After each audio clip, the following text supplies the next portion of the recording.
এখানে পেঁয়াজগুলো পুটপুট পুটপুট পুটপুট করে ভাজছে, মানে হ্যাঁ ভালোই। প্রথমে এটা কি দিচ্ছ? আচ্ছা লঙ্কা গুঁড়া না, এটা কি লবঙ্গ এলাচি জিনিসটা দিচ্ছে। আমি আসলে খেতে জানি, কিছু করতে জানি না, তাই একবার জিজ্ঞেস করে দিলাম। আচ্ছা পরে দেখা যায় কি এগুলো দিচ্ছে। এরপরে দেওয়া হচ্ছে, এটা কি নাম মা? দারচিনি দেওয়া হচ্ছে, একটা দিল দুইটা দিল। এটা দিলে কি হয়?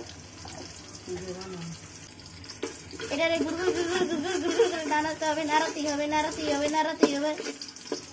নাড়াও নাড়াও নাড়াও নাড়াও নাড়াও নাড়াও নাড়াও নাড়াও নাড়াও নাড়াও।